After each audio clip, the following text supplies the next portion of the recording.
पान वाले के लिए यह एक मज़ेदार बात थी, लेकिन हालदार साहब के लिए चकित और द्रवित करने वाली। यानी वह ठीक ही सोच रहे थे। मूर्ति के नीचे लिखा मूर्तिकार मास्टर मोतीलाल वाकई कस्बे का अध्यापक था। बेचारे ने महीने भर में मूर्ति बनाकर पटक देने का यह वादा कर लिया होगा, बना भी ली होगी, लेकिन पत्थर में पारदर्शी चश्मा कैसे बनाए, या बनाते बनाते कुछ और बारीकी के चक्कर में चश्मा टूट गया होगा, या पत्थर का चश्मा अलग से बनाकर फिट किया होगा और वह निकल गया होगा। उफ, कहते पान वाले ने तो बड़े मजाक में ये बात बताई थी, पर हालदार साहब के लिए बड़ी ही चकित, हैरान और द्रवित, अंदर ही अंदर पिघला देने वाली बात थी कि कैसे मूर्तिकार मूर्ति को चश्मा लगाना भूल गया। वो अपना ही आइडिया लगा रहे थे कि शायद उसको पत्थर में पारदर्शी चश्मा लगाना नहीं आया होगा, या उसने कांच वाला चश्मा लगाया होगा, वो सेट नहीं होगा, या बारीकी के चक्कर में चश्मा टूट गया होगा, या फिट किया होगा तो चश्मा निकल गया होगा। हालदार साहब को यह सब कुछ बड़ा विचित्र और कौतुक भरा लग रहा था। इन्हीं ख्यालों में खोए खोए पान के पैसे चुकाकर चश्मे वाले की देशभक्ति के समक्ष नतमस्तक होते हुए वह जीप की तरफ चले और फिर रुके, पीछे मुड़े और पान वाले के पास जाकर पूछा, क्या कैप्टन चश्मे वाला नेताजी का साथी है या आज़ाद हिंद फौज का भूतपूर्व सिपाही? उनको बड़ा विचित्र, बड़ी हैरानी लग रही थी। इन्हीं ख्यालों में खोए खोए जब वो जीप के पास गए, थोड़ी देर रुके, फिर मुड़कर पान वाले के पास आए और पान वाले को कहते कि ये नेताजी का जो चश्मा लगाता है कैप्टन, वो आज़ाद हिंद फौज का कोई सिपाही है या नेताजी का कोई दोस्त है, कोई साथी है? पान वाला नया पान खा रहा था। पान पकड़े अपने हाथ को मुंह से 1.5 इंच दूर रोककर उसने हालदार साहब को ध्यान से देखा, फिर अपनी लाल काली बतीसी दिखाई और मुस्कुराकर बोला, नहीं साहब, वो लंगड़ा क्या जाएगा फौज में, पागल है पागल, वो देखो वो आ रहा है यार, आप उसी से बात कर लो, फोटो वोटो छपवा दो उसका कहीं। पान वाला पान खा रहा था, 1.5 इंच दूर उसका पान था, लाल काली बतीसी दिखाई और क्या कहता, वो तो लंगड़ा है पैर से, तो वो तो अपाहिज है, उसकी फ़ोटो वोटो छपवा दो, बड़ा मजाक से कह रहा था। पर हालदार साहब को ये चीज़ अच्छी नहीं लगी कि देशभक्ति का मजाक उड़ाया जा रहा है। उन्होंने कहा कि वो सामने से आ रहा है, उसकी कोई फ़ोटो वोटो छपवा दो। हालदार साहब को पान वाले द्वारा एक देशभक्त का इस तरह मजाक उड़ाया जाना अच्छा नहीं लगा। मुड़कर देखा तो अवाक रह गई। एक बेहद बूढ़ा मरिया सा लंगड़ा आदमी, सिर पर गांधी टोपी और आंखों पर काला चश्मा लगाए, एक हाथ में छोटी सी संदूकची और दूसरे हाथ में एक बांस पर टंगे बहुत से चश्मे लिए अभी अभी एक गली में निकला था और अब एक बंद दुकान के आगे अपना बांस टिका रहा था। तो इस बेचारे की दुकान भी नहीं है, फेरी लगाता है। हालदार साहब चक्कर में पड़ गए, पूछना चाहते थे इसे कैप्टन क्यों कहते हैं, क्या यही इसका वास्तविक नाम है, लेकिन पान वाले ने साफ बता दिया था कि मैं अब इस बारे में बात करने को तैयार नहीं हूँ।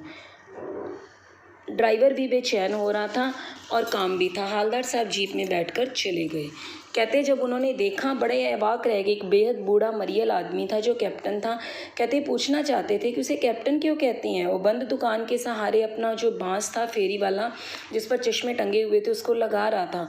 पर हालदार साहब ये पूछना चाहते थे कि इसको कैप्टन क्यों कहते हैं, पर पान वाले की बातों से ऐसा लग रहा था कि वो अब किसी बात का जवाब नहीं देगा।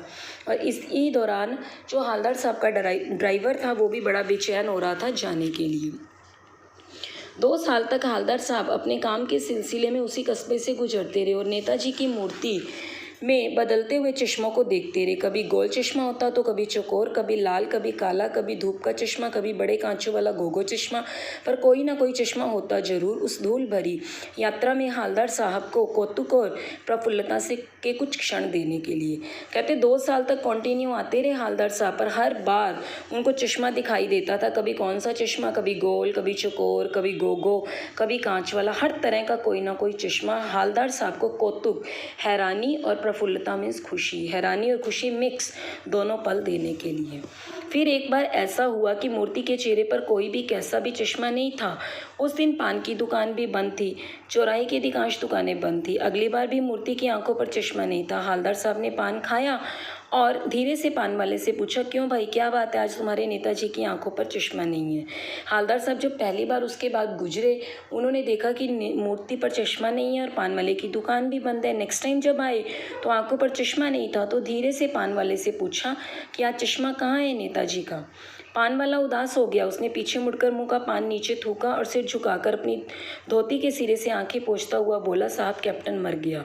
और कुछ नहीं पूछ पाए हालदार साहब। कुछ पल चुपचाप खड़े रहे, फिर पान के पैसे चुकाकर जीप में आ बैठे और रवाना हो गए। पान वाले मायूस हो गया। एक तरफ पान वाला भावुक भी था, चाहे वो देशभक्तों का मजाक उड़ा रहा था, पर कहीं ना कहीं भावुक भी था। उसने कहा कि कैप्टन मर गया।